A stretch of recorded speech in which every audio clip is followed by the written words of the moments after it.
What you're about to see is something called an EPK, an electronic press kit from 1986 that was produced right before the show went on the air. And it's David Rashie and myself talking about the series on the eve of its debut. David looks remarkably the same. I, on the other hand, at that time, had not discovered a low-carb diet.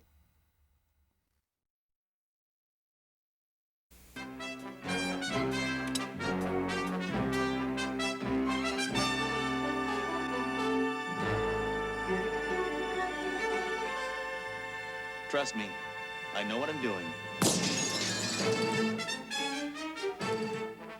I had this idea, I think around 1978, 79. I'd just seen a Dirty Harry movie and I'd found it very funny. I couldn't believe people were taking it seriously. And I thought it would be interesting to create a character of a detective who's not so much bumbling, but just overreacts and goes a little bit too far.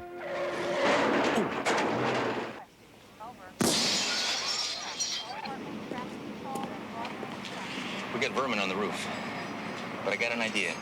Who are you talking to? Nobody.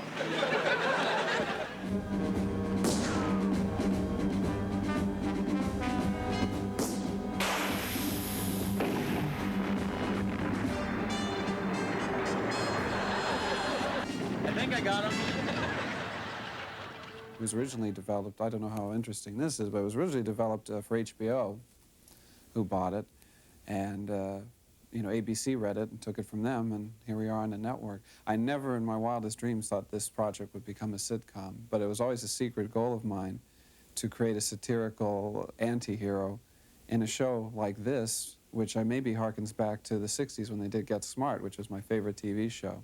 Look, I'm not going to partner with a woman. You will partner with Pia Zadora if the chief asks you to. Do you understand that? The only partner I need is my amigo right here. I told you to put that... Sorry, Captain.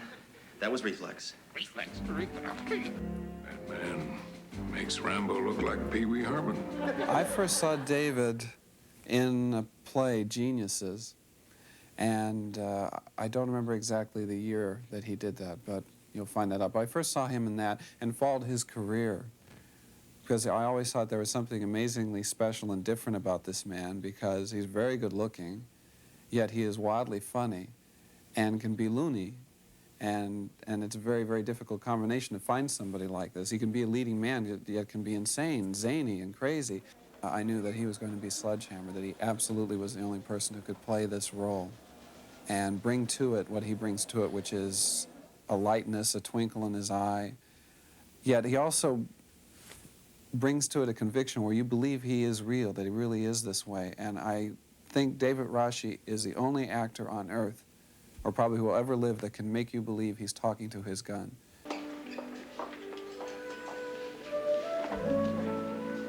I like her. Who are you talking to? Oh, I'm just... It's a challenge for all of us because of the tone of the show, and to try to make it,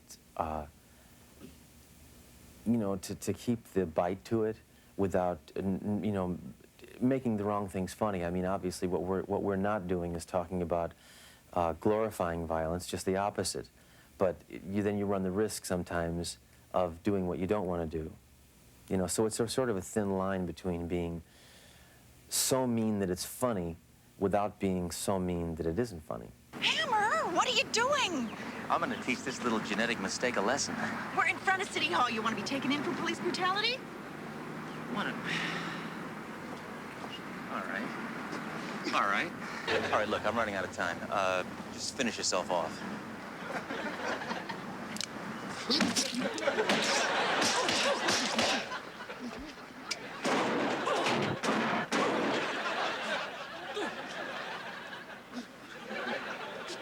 It's a little bit of a lot of different things.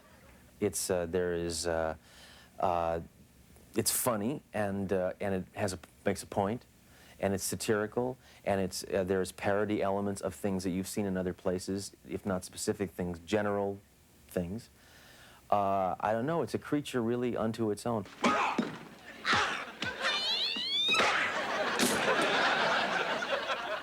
Duro, that was excessively violent and completely unnecessary. I loved it. It was poetry in motion. Thank you. I was top of my class in hand-to-hand combat. I'd like to fight you sometime, Drew.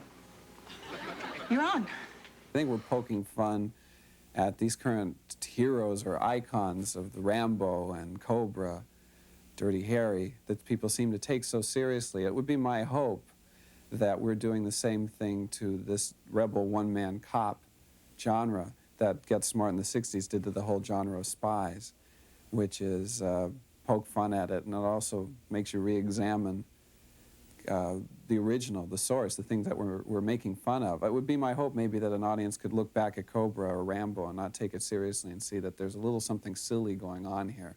I mean, my favorite line in Rambo is the man blows up half the country and tells someone the greatest weapon I have is my mind. Listen, I have a great idea. Now, why don't I come over to your house and then you can cook me dinner, because my all-time favorite movie is on TV.